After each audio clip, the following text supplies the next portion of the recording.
As part of effort geared towards containing the spread of food poisoning in the country, the National Assembly, in collaboration with Benson, Coleman and Associates, has organized a two-day workshop titled Curbing Food Poisoning in Nigeria. The workshop, which was held at the Ibom Icon Hotel in Uyo, the Akwa Ibom state capital, drew participants from MDAs of government across the South-South geopolitical zone and other industry stakeholders in the food value chain. Speaking at the event, the Akwa Ibom State Governor, Pastor Imo Eno, who was represented by the State Commissioner for Health, Professor Augustine Omo, said the workshop was apt and timely as it came at a time the nation needed to build the capacity of frontline staff to contain the spread of food poisoning across the country. Governor Eno commended BCA for partnering with government on matters that pertain to health, noting that as a state, Akwa Ibom remains committed to the eradication of food poisoning and other killer diseases to ensure that Nigerians live healthy and attain their full potentials. This conference is coming at a very auspicious time. It's coming at a time where cholera outbreak has been reported in many states of the Federation. This has also come with some fatality. Food poisoning itself is an illness that results from bacterial contamination of water or food, bacterial or toxic contamination of water and food. As we know, the causative agent of cholera is bacterial, equal to air. So, I think this discourse is very important at this point. We only thank God that at the moment we haven't had any case in our state, but then the world is a global village. And now that we've had cases reported in Cross River, Abia State, Bayelsa, and all around us, we're also sitting and bringing everything possible and to ensure that it doesn't get to us. The Chairman House Committee on Food and Drug Administration and Control, Regina Akume, who was also the chairperson of the event, said the National Assembly will strengthen relevant provision of laws that address the health needs of the country to ensure that such diseases are adequately tackled.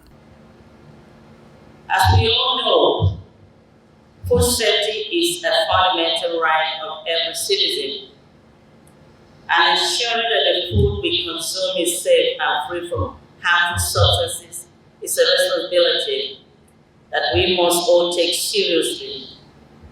Food poisoning poses a significant threat to the public health, leading to severe illness and in some cases even fatalities. It also places a heavy burden on our healthcare system and has economic implications for our country. The workshop will serve as a platform for dissemination of best practice approaches and methodologies in food safety and food poisoning prevention, and will also serve as a testament to our collective commitment to tackling this issue head-on. Gathered here are experts, stakeholders, and policymakers to share knowledge, experience, and best practices in food safety. Our aims are to develop actionable strategies that will effectively curb food poisoning and enhance the safety of our food supply chain. Legislative intervention with the aim of amending or total repeal of NAFDAC Act.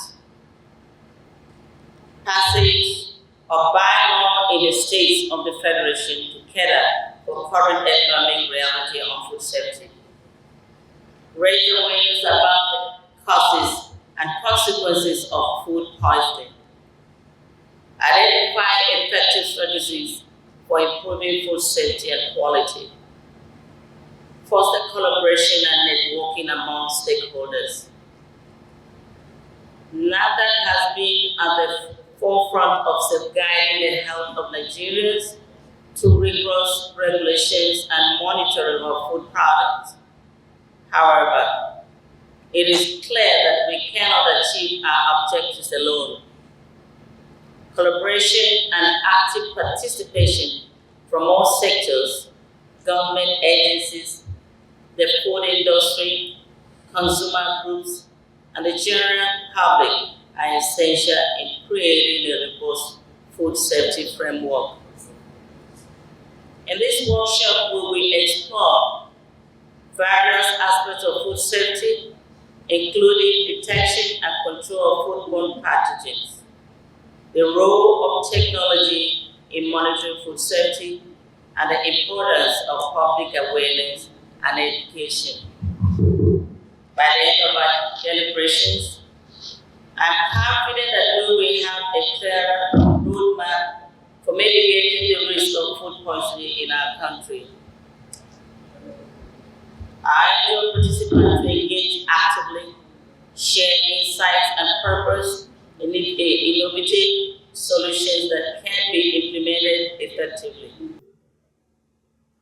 The Committee on Food and Drug Administration and Control, its oversight now that is committed, being led by our chairman, is fully committed to making sure that regulation involving food and drug, whether those that are brought in or whether those that are homegrown, are properly set in a decent area.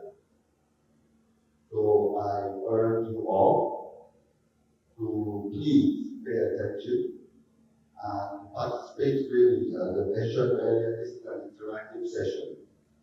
It is not a session of one man knows it all. It is a session that we learn from each other and we are able to help each other better our work as committee on food and drug administration. So when we can go back to our seat, the House of Representatives, we can sit down and come up with proper channels that needs to be looked at to foster legislative deliberation, to foster legislative intervention, to also be able to help spread information out to those, because within the House of Reps you have people representing different constituencies, so we can also all that spread this information to our colleagues who can then take it to their constituents and get them informed on the proper things to do and how we can be able to fight and have a better health system within our nation. The chief organizer of the event, Dr. Benson, emphasized on the importance of the workshop, stating that it is a campaign we must not relent. Call to action, like we have heard, is very practical in your community, in your local environment. People do outreaches in their village, right? And you donate, sometimes you take medical people, go to your village, check them for blood pressure, check them for blood sugar, do cataract surgery in some cases, and then walk away and never come back for another 1-2 years. Am I right?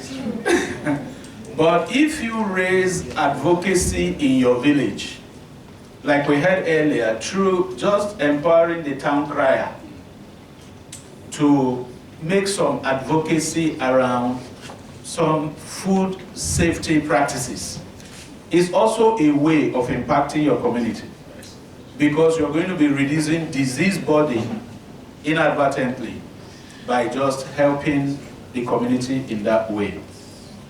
We also want to prove a point with this, even the selection of our facilitators in this workshop is also to let you know that you don't have to be a medical doctor to be a champion in the issues around food safety and curbing food poisoning in the nation. It's a campaign we must not relent. We can't say it today and forget to say it tomorrow, because as human beings we easily forget.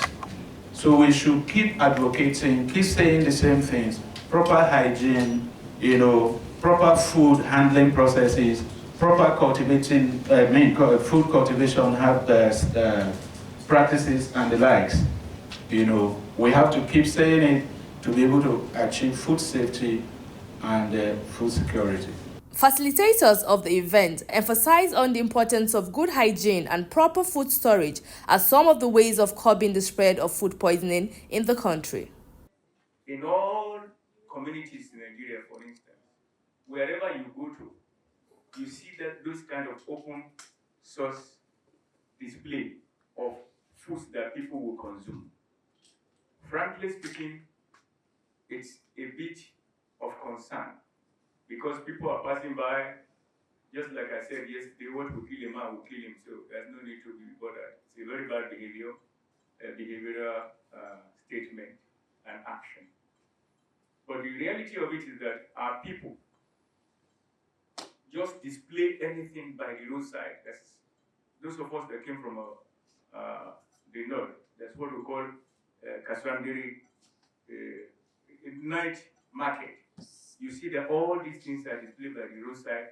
You know, vehicles are passing, human beings are passing. No, nothing covers this meal. Personal hygiene is key. Enforce strict hand washing protocols for all personnel before handling food. This helps prevent the spread of harmful bacteria and ensures safety. One of the habits that people have problem with is hand washing. As simple as it is, most of us are guilty of this. To wash hand is a problem. It's easier to say, but to practice is very difficult. But it will interest you that washing hand can take care of like 90% of the problem. Increase drastically the microbial load that you have on your hands, and the rest, your system, maybe the gastric acid and the rest of them can take care of you. We need to inculcate that habit of personal hygiene. Very much concerned. In a nutshell, it suffices to say that food contamination or poisoning may not only lead to sickness, but outright death with its strategic transition to the world order. And from there, that's the end. Hey, it is a serious matter that demands the attention of not only the legislature, but all and sundry that consume food for survival. Nigerian courts are stricter in analyzing evidence to establish the negligence of a producer's products that could cause food poisoning or allergies. For a producer to be held negligent, the plaintiff must establish the following. 1. That the product that causes him food poisoning is defective. 2. That the defect in the product is as a result of the negligence of the producer or manufacturer. And thirdly, that the plaintiff must establish a nexus or a causal link of the food poisoning claimed. So we need to modify behavior, and it's from roots to the superstructure and to the roof entirely. Otherwise, we will know so much and do so little. And that's where we are in this nation and in the African life. There was also a panel discussion where participants were given the opportunity to address issues that exacerbate the recent outbreak of the disease as well as addressing them. So we supported in that, along with other stakeholders, to be able to have actionable plans laid out in that strategy. And we hope with the right backing of the legislature and the key stakeholders, regulatory agencies, those people at the subnational will be carried along to ensure that we don't miss information out. Today, we cited some statistics where we said 30% of those mortality that we cited as a result of food poisoning are what? Children under the age of 5 years. People that don't have control over what they eat. It's what you and I choose that they will eat, and they carry 30% of the mortality. So in that guideline, you'll be able to pick up what are those food poisoning, what are those diseases that constitute food poisoning, and how do you report it so that we don't miss data and we'll be able to properly plan. So this is just few among the other things that we do. Our own intervention is at the level of policy, guidelines, and support, and we work closely with the government.